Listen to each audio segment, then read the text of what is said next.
Here is the truth most people don't want to say out loud. People don't fear love. They fear what love will demand of them. They fear what happens when someone sees them completely, stays long enough to know their patterns, their wounds, their flaws, their history, and still expects them to show up every day. And that fear is nowhere more visible than in the way modern society approaches deep emotional connection, especially marriage. Marriage is not feared because it is old-fashioned. It is not feared because it is difficult. It is feared because it removes the ability to hide. When you truly connect with someone, when you commit emotionally and spiritually, you are no longer just responsible for yourself. You are responsible for how your wounds affect another human being. You are responsible for how you communicate, how you withdraw, how you react under pressure. You are responsible for growing. And growth terrifies people. We live in a culture that celebrates independence, freedom, and self-expression, but quietly avoids accountability, sacrifice, and emotional responsibility. We are taught how to chase success, status, money, and validation, but we are rarely taught how to sit with discomfort, how to apologize sincerely, how to repair emotional damage, or how to stay when leaving would be easier. Marriage is not just a relationship. It is a mirror. It reflects back everything you have not healed. That is why people run. Most people are not afraid of being loved. They are afraid of being known. Because once someone truly knows you, you can no longer pretend. You can no longer perform. You can no longer wear the mask that worked so well in dating, in friendships, or in casual intimacy. The longer you stay, the more exposed you become. And exposure feels dangerous to people who grew up protecting themselves. Many people learned early that love was inconsistent.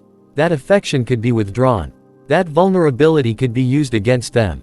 That closeness often came with pain, control, or abandonment. So they adapted. They learned to be self-sufficient. They learned to detach before they could be hurt. They learned to keep one foot out the door. Those coping mechanisms may have kept them safe as children, but they quietly sabotaged them as adults. Because marriage asks you to do the opposite. It asks you to stay when your instincts say run. It asks you to speak when silence feels safer. It asks you to soften when you want to harden. It asks you to trust when your body remembers betrayal. And for many people, that feels unbearable. We must understand this clearly. Fear of deep emotional connection is not a moral failure. It is often a survival response that never got updated. But survival is not the same as living. Another reason people fear marriage is because it forces them to confront permanence in a world addicted to options. We are surrounded by endless choices. Swipe left, swipe right, upgrade, replace, move on. There is always someone else. Always another possibility. Always a fantasy of something better. Marriage shuts that door. It says this is the person you will grow with, struggle with, age with, and face life with. There is no constant escape hatch. There is no endless audition process. There is commitment. And commitment feels like loss to people who don't understand its power. They think commitment means giving up freedom, when in reality it gives depth. They think it means limitation, when in reality it creates meaning. They think it means settling, when in reality it allows you to build something that cannot exist without time. But to appreciate that, you must be willing to trade novelty for depth. And many people are not. Novelty is easy. Depth is demanding. Novelty stimulates. Depth transforms. Marriage does not promise constant excitement.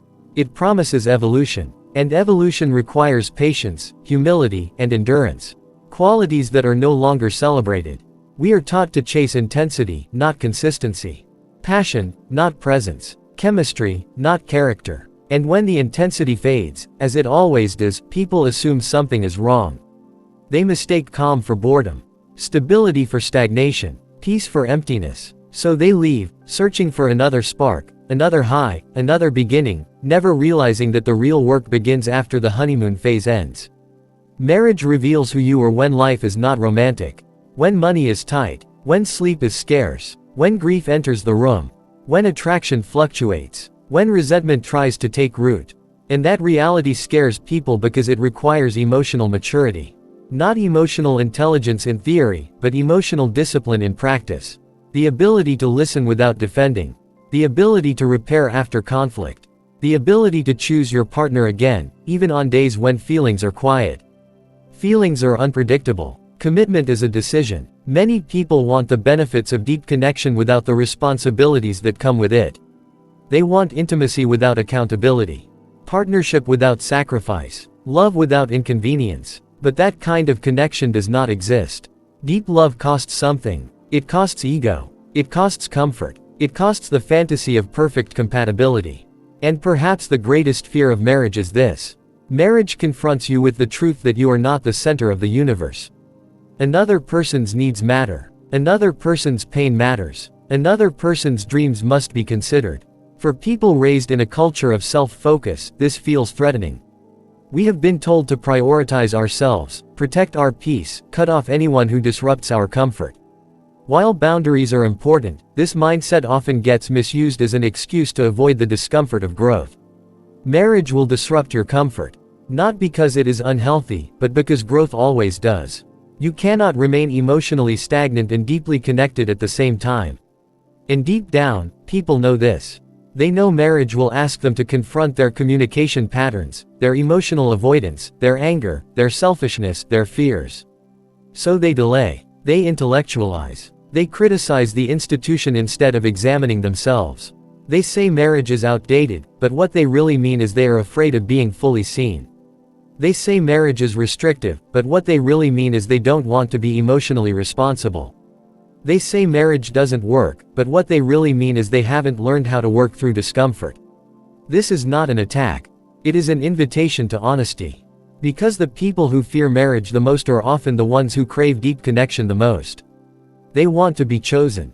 They want to be understood. They want to feel safe enough to exhale.